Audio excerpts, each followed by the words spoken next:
Bienvenidos a Observatorio Cotidiano desde su balcón de la economía política. Continuamos ahora lo que iniciamos el miércoles pasado.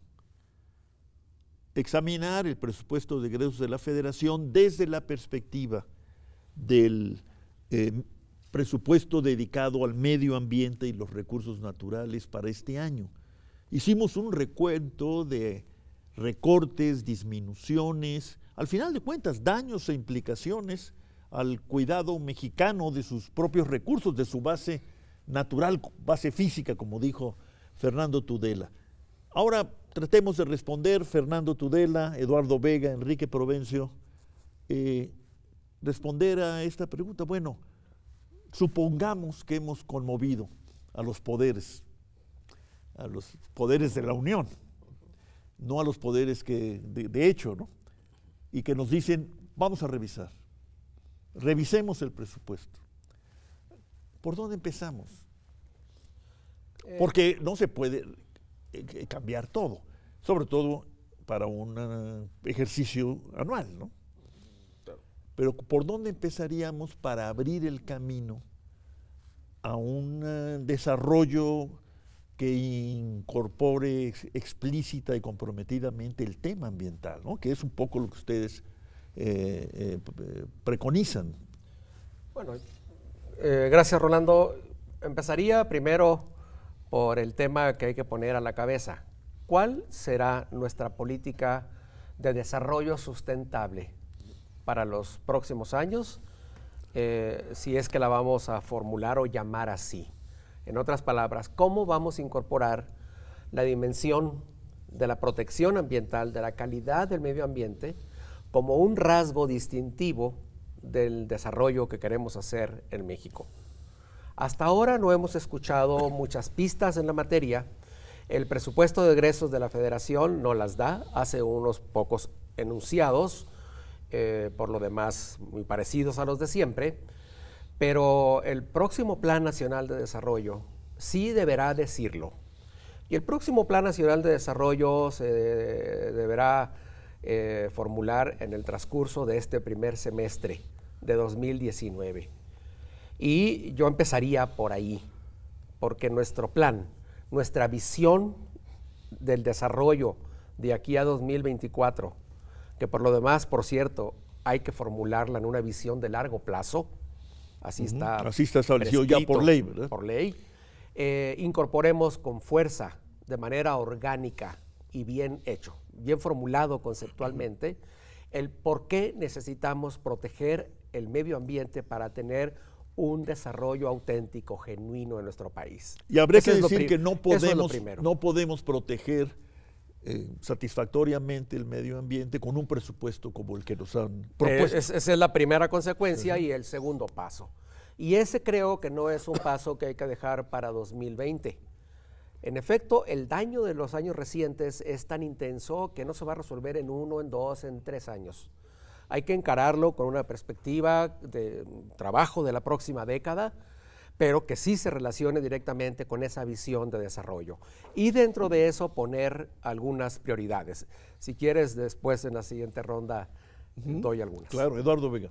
Yo diría que hay que discutir cuáles son los umbrales de agua necesarios, mínimos, para pensar en un desarrollo rural sustentable y en un abastecimiento de agua potable en las ciudades y zonas metropolitanas. Dos, eso se puede, bueno, podemos pensar, pero se puede, podemos estimar. Sí se puede, hay estimaciones hechas por la propia Comisión Nacional del Agua acerca de las disponibilidades naturales a escalas regionales. Tenemos 13 regiones administrativas, se pueden ser a esas o a otras escalas menores.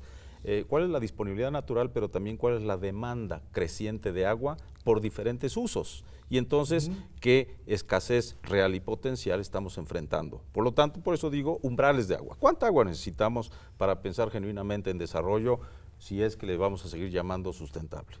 Dos, ¿cuáles son, en un razonamiento similar, cuáles son las coberturas forestales mínimas para saber si vamos a tener la capacidad de seguir almacenando allí el CO2 equivalente, es decir, el dióxido de carbono equivalente, y también para generar los otros múltiples servicios ecosistémicos que nos ofrecen bosques, selvas, manglares y otras coberturas. Como bien dice Fernando, no es un asunto de pajaritos simpáticos, pececitos de colores, no, el medio ambiente es algo que incluye eso, estético, pero también algo muy de base del desarrollo. Entonces, ¿cuánta cobertura forestal significa? ¿Cuáles son los umbrales que no nos debemos permitir rebasar en términos de deforestación neta? Y eso también se puede estimar económicamente. Y yo cerraría, para una primera reacción, decir que el otro tema es pues la calidad del aire que respiramos. Y eso ha habido avances notables en varias ciudades. Hoy día ya no recuerdo bien, pero me corregirán aquí Enrique y Fernando, debemos de tener una quincena o poquito más de ciudades con ProAires, ¿no? Con estos programas especializados en monitorear, dar seguimiento y tratar de disminuir los procesos de contaminación de aire proveniente de la quema de combustibles fósiles por circulación automotor y todo eso. Entonces, esos umbrales debemos de ser obligado para iniciar el volver a pensar el desarrollo sustentable. Fernando, pensar de nuevo, o pensar, punto. Sí, más bien.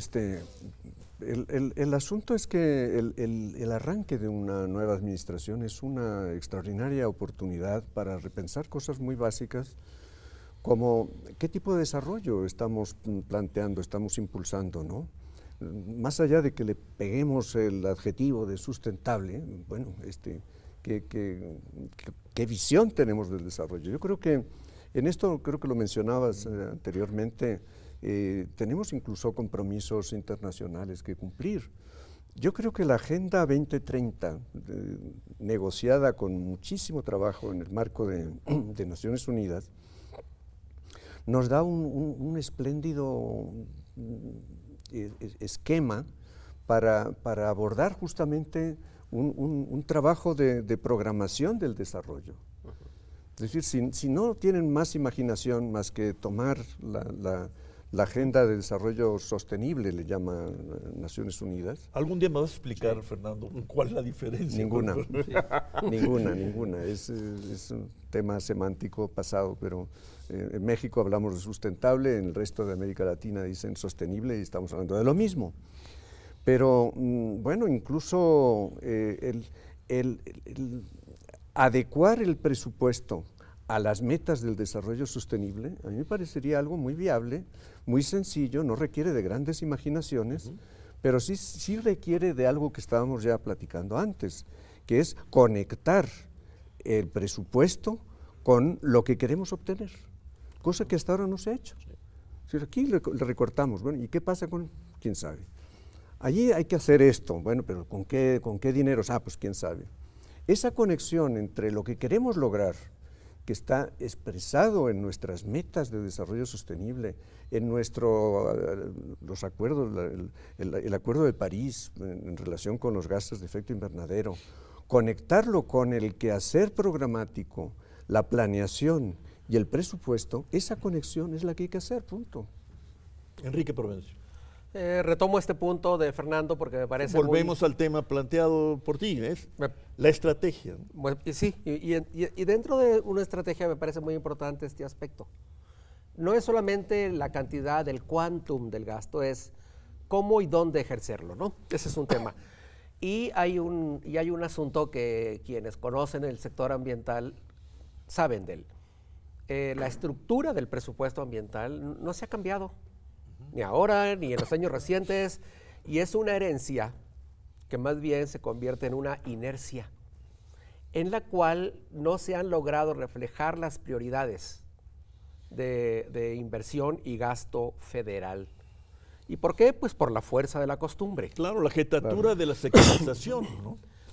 Al final de cuentas, la sectorización nos impone sectorizar el pensamiento, ¿no? Diría Fernando. Y cada quien defiende su presupuesto. Y un ejemplo, uno de tantos ejemplos de este hecho es el siguiente.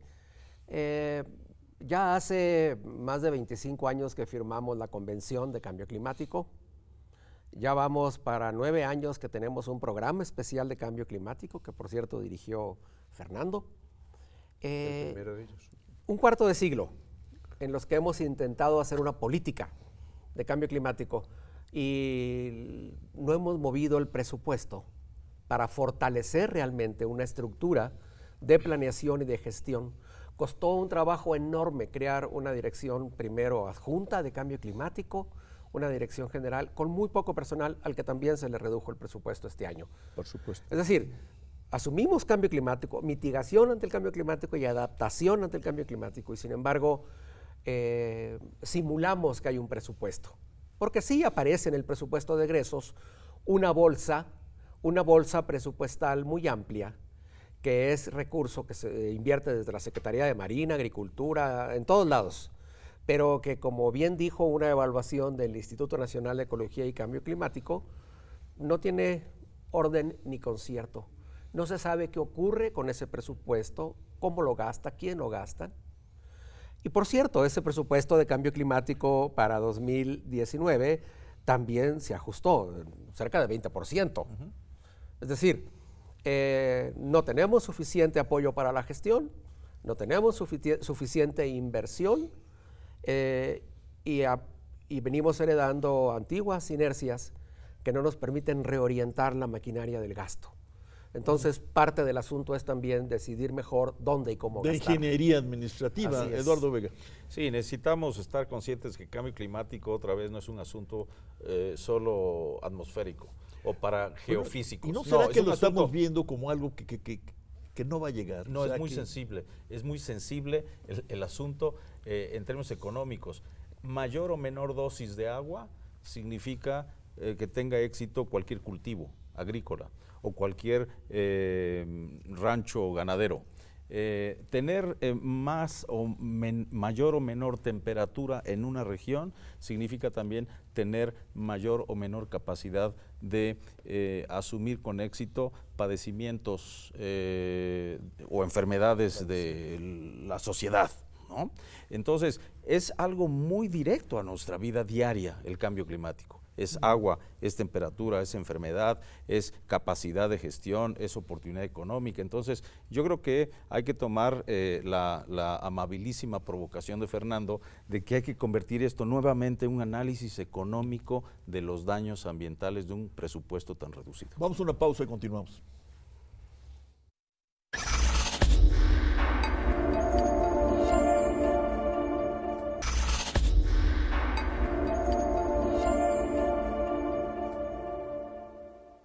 Fernando Tudela, ir de este esfuerzo por conectar presupuesto con objetivos, con acciones, a atrevernos a lo que generalmente no se atreven los gobiernos ni los países, que es fijar prioridades. Y si es así, ¿qué dirías tú? ¿Cuál es la primera prioridad? Yo diría que la primera prioridad es entender la escala de los problemas.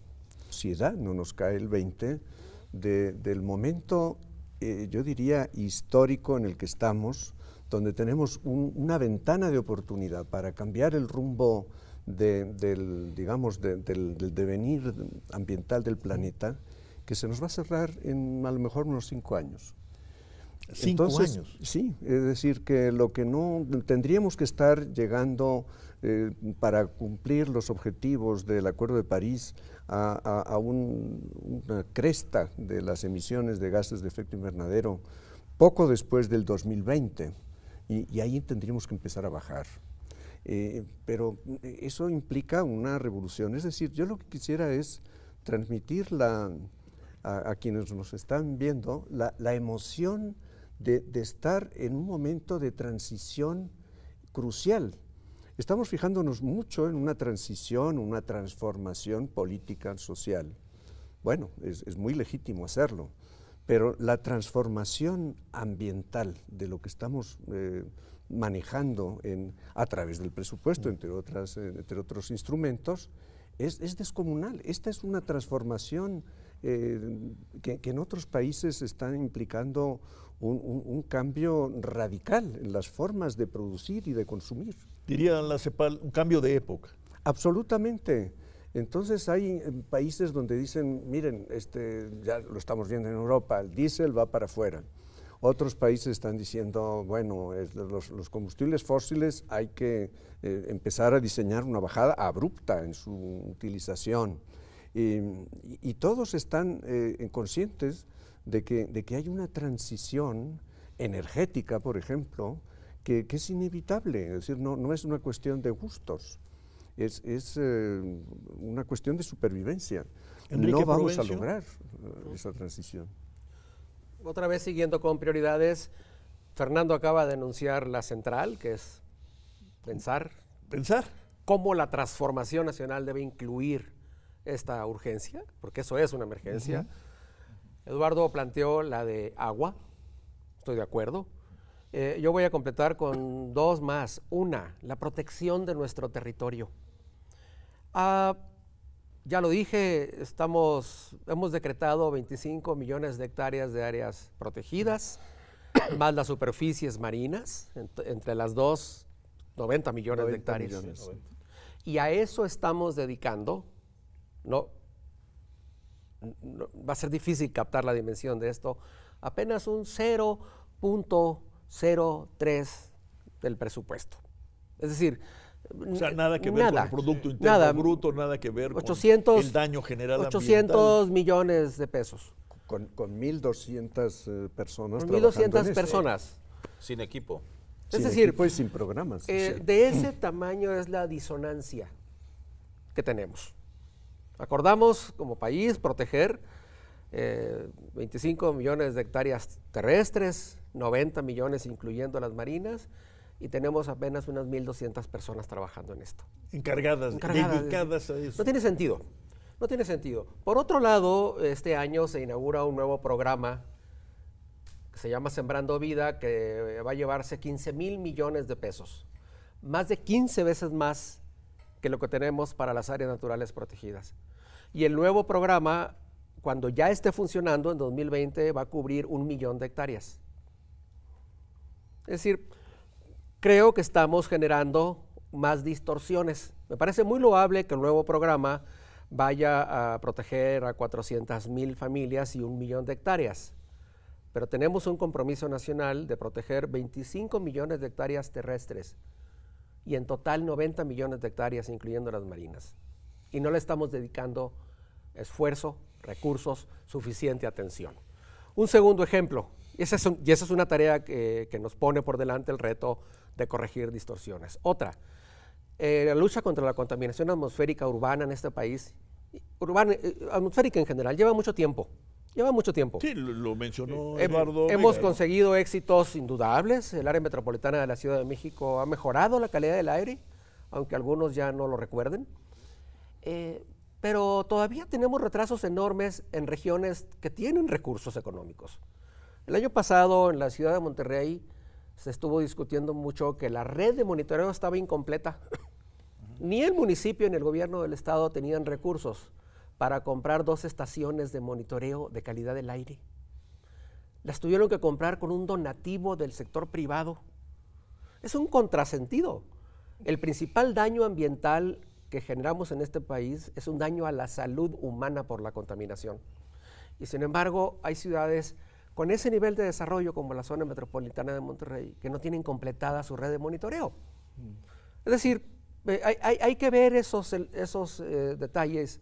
Bueno, pequeño detalle, ¿no? Pues es decir, están hablando esos de hechos. grandes dimensiones, Enrique, ¿no? Así es. Hay una especie de memorial de disonancias y de omisiones, ¿no? Memorial de disonancias ambientales, correcto.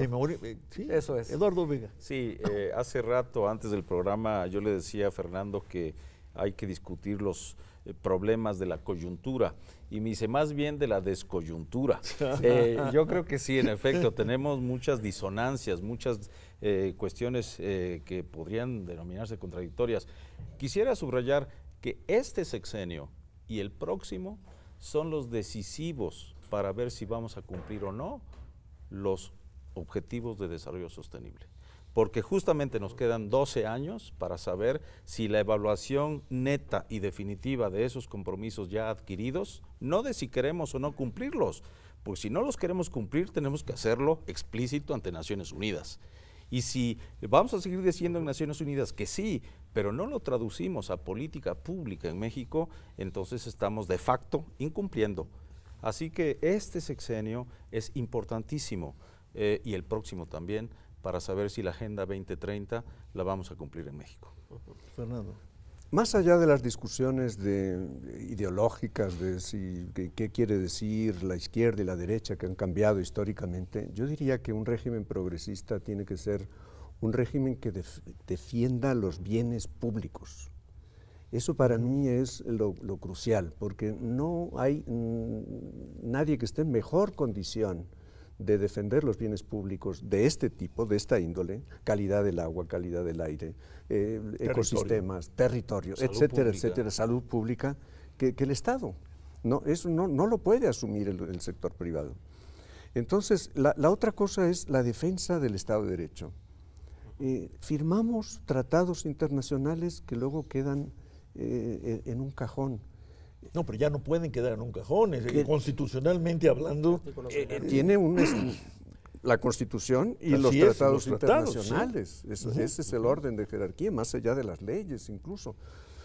Pero tenemos que tomarnos en serio el Estado de Derecho, porque ya tenemos mucho hecho y dicho y firmado a nivel internacional y en el desarrollo de nuestras propias leyes.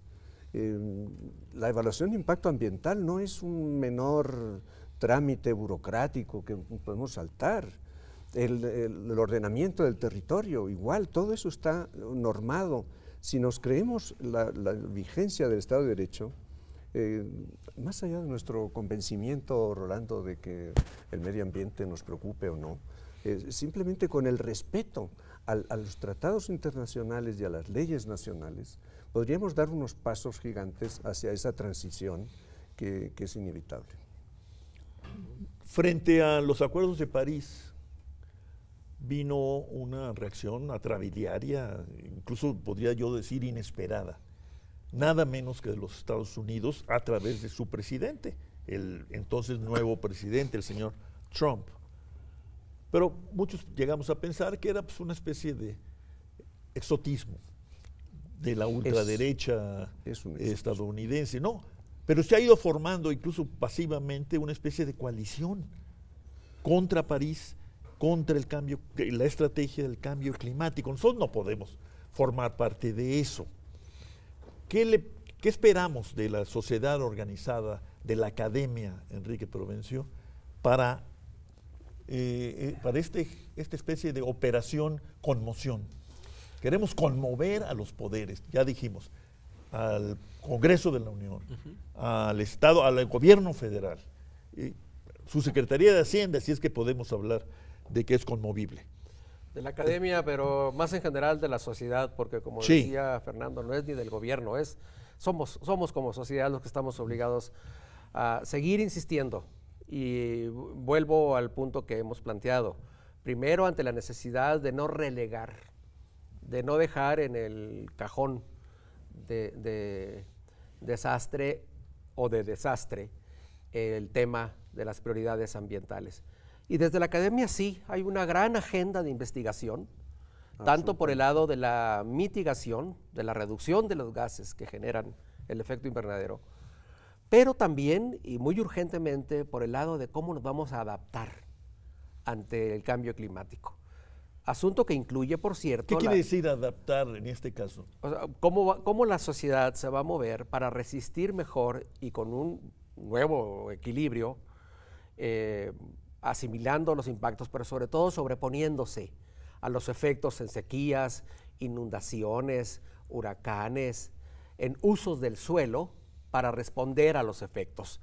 Y eso involucra al desarrollo urbano, involucra el control de la deforestación, involucra todo eso que se llama genéricamente gestión integral de riesgos, entre otros temas. Y ahí hay una gran agenda. Eduardo Vega de Fernando, tengo un minuto, medio minuto para cada uno, despídanse, Sí, pero no se despidan.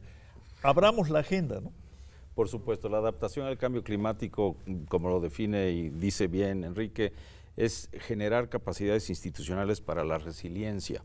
Es decir, por lo visto, no para la solo recuperación de daños. Capacidades humanas, ¿no? Y sobreponerse a los mismos y evitar otros peores, ¿no? esa es adaptación, pero no habría que dejar de insistir en la mitigación también. No, por supuesto, estamos de acuerdo. Adaptación y mitigación. Fernando. Un tema para documentar nuestro optimismo. Hay cosas que están pasando que facilitan el camino. El abaratamiento, por ejemplo, de las energías renovables es espectacular. El año pasado, el costo global de las energías renovables es ya inferior al costo de la energía extraída de combustibles fósiles. Entramos a una transición, aunque no nos hayamos dado Así cuenta. es, ¿no? Incluso lo que plantea Trump de rescate del carbón, cosa insólita, no le va a salir simplemente por razón económica. Y porque hay una coalición social que tiene una racionalidad que le va a forzar a aceptar la realidad, ¿no? Y la realidad es que esa transición energética es no solamente beneficiosa, sino inevitable. Fernando, muchas gracias. Eduardo Vega, Al contrario, Enrique gracias. Provencio. Gracias, Rolando. Vamos a continuar, porque no nos va a dejar la transición. Así es. Buenas noches, gracias a ustedes.